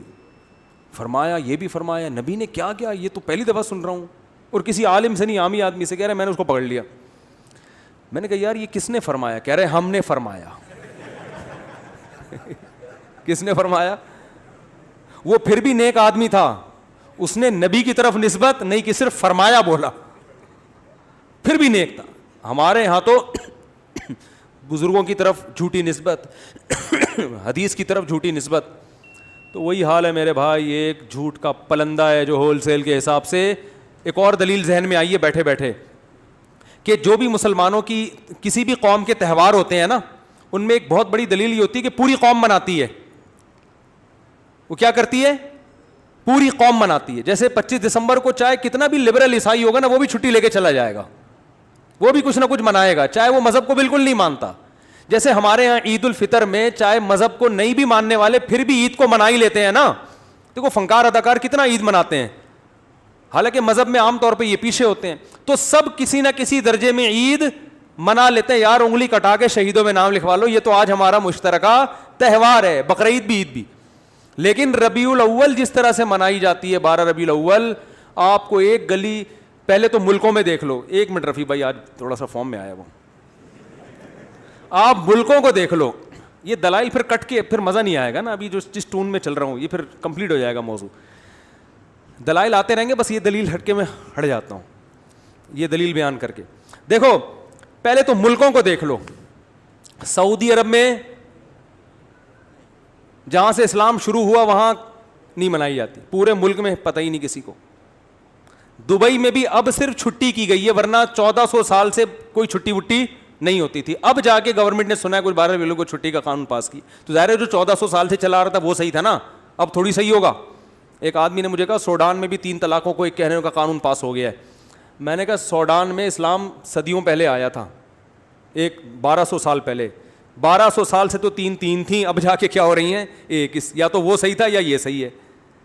تو اب تو ہو رہا ہے چینجنگ, جو صدیوں سے آ رہی ہے وہ اصل ہے نا اسلام. تو آپ دیکھ لو کہ بڑے بڑے اسلامی کنٹری, میں ملیشیا میں 12 ربیع الاول کو رہا ہوں, کوئی ایک جھنڈا بھی مجھے نظر نہیں آیا, کہیں بھی نہیں, نہ کوئی چھٹی, کچھ بھی نہیں ملیشیا میں. اب شاید کر دی ہو تو ایک الگ بات ہے. اور بھی دنیا کے بہت سے ملکوں میں ہمارا جانا ہوا 12 ربیع الاول کو بھی پتہ ہی نہیں, اسلامی کنٹریز میں, ترکی میں نہیں پتہ چلتا. اچھا, پھر جن ملکوں میں ہو رہا ہے وہ زیادہ تر یہ ہیں پاکستان, بنگلہ دیش اور انڈیا, ان میں بھرپور طریقے سے 12 ربیع الاول منائی جاتی. تو ان میں بھی ہر جگہ نہیں ہے, KPK میں نہیں زیادہ تر پتہ چلتا, پشاور میں 12 ربیع الاول کے زیادہ پتہ نہیں چلے گا, کیونکہ 1200 سال پہلے جو اسلام آیا اس میں 12 ربیع الاول نہیں تھی, تو وہ نہیں مناتے اب تک. کہیں کہیں چیدہ وہ ایک آدھ نظر آ جائے گا کہ جھنڈا لگا ہوا ہے, نہیں منائی جاتی. پھر بہت سے شہروں میں پتہ ہی نہیں چلتا, کوئٹہ میں نہیں ہے, بہت کم ہے, نہ ہونے کے برابر. یہ ہے کراچی میں, بلکہ سب سے زیادہ لاہور میں, کراچی میں. پھر جن شہروں میں ہے ان میں بھی پورے شہر میں نہیں ہے. کھارا در میں بھرپور طریقے سے, ڈیفنس میں نہیں ہے. سمجھ میں آ رہی ہے بات؟ کھارا در میں آپ کو لگے گا ایک بالکل ایک نیا دن ہے آج, ڈیفنس جاؤ گے تو کچھ بھی نہیں ہے, حالانکہ وہ بھی مسلمان ہے بھائی. گلشن اقبال میں نہیں ہے. پھر جن علاقوں میں جیسے کھارا در میں یا ناظم آباد میں کہیں منائی جا رہی ہے تو بھی پورے ناظم آباد میں نہیں ہے. ایک گلی جھنڈوں سے بھری ہوئی ہوگی, دوسری گلی میں ایک جھنڈا بھی نہیں لگا ہوا ہوگا. ہماری گلی میں نہیں ہوتا, ایک گھر میں ہوگا دوسرے گھر میں نہیں ہے. پھر جس گلی میں جھنڈے لگے ہوئے اس میں بھی پوری گلی میں نہیں ہے, کچھ گھروں میں جھنڈے لگے ہوئے ہیں, کچھ گھر ویسے ہی سوکھے سوکھے ٹھیک ہے, وہ نارمل لائف کے مطابق نہیں گزار رہے ہیں. تو اس سے بھی پتہ چلتا ہے یہ مسلمانوں کا تہوار نہیں ہے, کیونکہ تہوار ہوتا تو پوری قوم, بولو بھائی, ایک جگہ جمع ہوتی. تو یہ گڑا ہوا ہے, اخپل طریقے سے ایجاد کیا گیا ہے, اس کا اسلام سے کوئی تعلق نہیں ہے. نبی کی محبت میں نبی کی اطاعت کرنی پڑے گی, اور نبی کی محبت میں صحابہ کو فالو کرنا پڑے گا. ان کے طریقے سے ہٹ کر میرے بھائی نبی کی محبت کا دعویٰ برائے دعویٰ ہو جاتا ہے. وہ کھوکھلا دعویٰ ہے جو قیامت کے دن قبول نہیں ہوگا, اور اس سے اسلام کا امیج کتنا خراب دنیا میں جاتا ہے. اسلام تو بڑا پیارا مذہب ہے بھائی, کوئی بھی آئے وہ گورا دیکھے گا تو پریکٹیکل مسلم ہے, عملی طور پر کرنا پڑتا ہے ان کے یہاں کچھ. تو وہ یہ جس طریقے سے یہ سب کچھ ہو رہا ہے, یہ چیزیں غیر مسلموں کو اٹریکٹ نہیں کریں گی آپ کی طرف. اللہ تعالی ہمیں سمجھنے کی عمل کی توفیق عطا فرمائے. وما علینا الا البلاغ.